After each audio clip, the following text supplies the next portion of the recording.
दोस्तों हमारे देश में शायद ही ऐसा कोई हो जो मैगी का नाम न जानता हो। कहने के लिए 2 मिनट लेकिन लगभग 5 से 10 मिनट में बन के तैयार हो जाती है मैगी। बच्चों से लेकर बूढ़ों तक तो हर कोई इसका स्वाद जानता ही है और हर कोई मैगी का दीवाना है। लगभग हर दूसरे घर में आपको मैगी के 2-4 पैकेट रखे हुए तो मिल ही जाएंगे। हालांकि ये बात बहुत कम लोग जानते होंगे कि मैगी कैसे बनी और इसका नाम मैगी कैसे पड़ा। फटाफट बन के तैयार हो जाने वाले मैगी को मैगी नाम कैसे और किन परिस्थितियों में दिया। पिछले दिनों होने वाले विवादों के बाद भी इसे बैन नहीं कर सका गया। आखिर वजह क्या है जो मैगी करोड़ों लोगों की जुबान का स्वाद आज भी बनी हुई है। साल 1872 में स्विट्जरलैंड में रहने वाले जूलियस मैगी ने इस कंपनी की शुरुआत की थी, जिसका नाम उन्होंने अपने सरनेम पर यानी मैगी रखा हुआ था। जानकारों के हिसाब से सन 1872 में स्विट्जरलैंड में क्रांति का दौर चल रहा। इस दौर में वहाँ की महिलाओं को फैक्ट्रियों में लंबे समय तक काम करने के बाद घर जाकर कम समय में खाना बनाना होता था। इंडस्ट्रियल क्रांति के उस मुश्किल समय में स्विस पब्लिक वेलफेयर सोसाइटी ने जूलियस मैगी की मदद की। इस तरह मैगी का जन्म मजबूरी में हुआ था ताकि महिलाएं ज्यादा से ज्यादा समय तक काम कर पाएं और उन्हें खाना पकाने के वक्त की भी फिक्र न रहे। इसलिए जूलियस ने इस प्रोडक्ट का नाम अपने सरनेम पर रख दिया। हालांकि उनका पूरा नाम जूलियस मैचन जॉनसन मैगी था।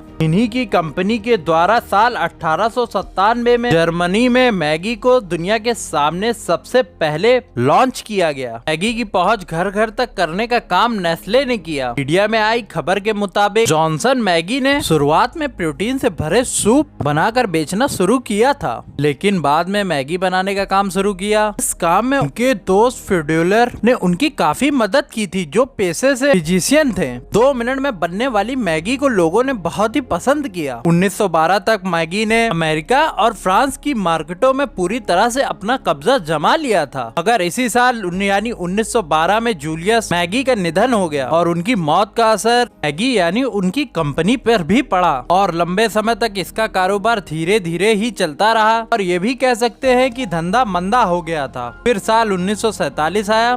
नेस्ले कंपनी ने फिर मैगी को खरीद लिया और उसने इसकी ब्रांडिंग और मार्केटिंग में पूरी ताकत झोंक दी। उसका स्वाद तो जानदार था ही। यही वजह है कि दुनिया भर के हर किचन में मैगी पहुंच चुकी है। 1947 में जब स्विट्जरलैंड की कंपनी नेस्ले ने मैगी को खरीद लिया, वैसे ही India limited Nestle company Maggi को साल 1994 में इंडिया ले आई। उस वक्त किसी को भी ये उम्मीद नहीं थी कि मैगी भारत के मार्केट में अपने पैर जमा पाएगी और करोड़ों लोगों की पसंद बन जाएगी, लेकिन ये बहुत जल्दी ही मुमकिन हो गया। मैगी का इसका मिनटों में बनने वाला फॉर्मूला और इसका लजीज स्वाद लोगों के सर चढ़ के बोलने लगा। मैगी के विज्ञापनों पर कितने करोड़ रुपए खर्च किए जाते हैं। कई बिजनेस रिपोर्ट के मुताबिक नेस्ले इंडिया विज्ञापनों पे करीब 100 करोड़ रुपए खर्च करती है। इसमें मैगी की हिस्सेदारी सबसे ज्यादा है। मैगी भारत का मोस्ट वैल्यू ब्रांड बन चुकी है। असल में स्विट्जरलैंड की कंपनी नेस्ले, जो अपने आप में दुनिया भर में मशहूर है, मैगी का सहयोगी ब्रांड है। ऐसा देखा गया है कि नेस्ले की जगह मैगी को ही बहुत से लोग मुख्य ब्रांड मानते हैं, जो कि गलत है। भारतीय मार्केट में अपने पांव जमाने के लिए मैगी ने ये किया। नेस्ले ने जब 1900 के दशक में नूडल्स लॉन्च किए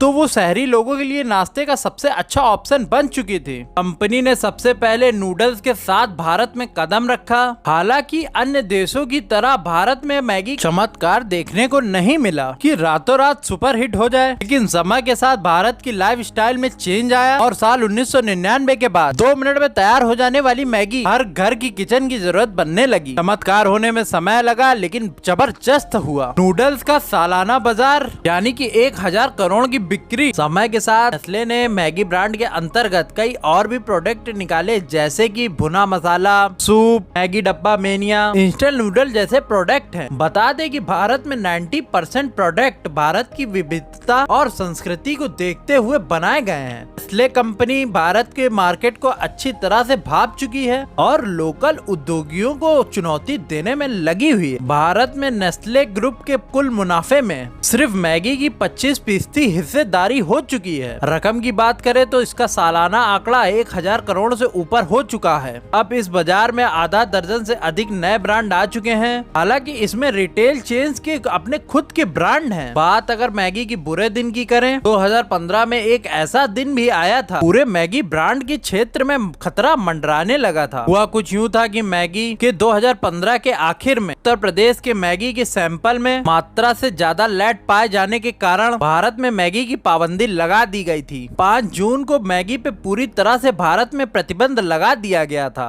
आरोप लगा कि मैगी में सीसा तय सीमा से ज्यादा है। मैगी की निर्माता कंपनी नेस्ले ने उत्पाद पर नो एडेड SMG का लेबल लगाकर लोगों को गुमराह किया है। नेस्ले पर यह भी आरोप लगा कि मैगी उर्फ मसाला नूडल्स विद टेक मेकर की बिक्री बिना मंजूरी की जा रही है। प्रतिबंध से मैगी को लगभग 320 करोड़ का नुकसान हुआ। केंद्र सरकार ने मैगी के ऊपर गलत लेबलिंग और 640 करोड़ रुपए हर्जाने का मुकदमा भी दर्ज कराया। इसके बाद कई महीने तक बाजार से मैगी बंद हो गई थी। इसके बाद यिप्पी और अलग तरह के नूडल्स मार्केट में आ गए, लेकिन लोगों की जुबान से मैगी का टेस्ट अभी तक गया नहीं था, इसलिए लोग मैगी को बुला नहीं पाए थे और वो चाह रहे थे मार्केट में मैगी वापस आए। और हुआ भी कुछ ऐसा ही। कुछ ही महीनों के बाद मैगी वापस से मार्केट में आ गई। तब से लेकर आज तक मैगी अपने टेस्ट और क्वालिटी के मामले में पीछे कभी नहीं हटी। आपको मैगी की कहानी कैसे लगी आप कमेंट करके जरूर बताइए, और वीडियो अच्छा लगा हो तो वीडियो को लाइक और सब्सक्राइब करना मत भूलिएगा। धन्यवाद।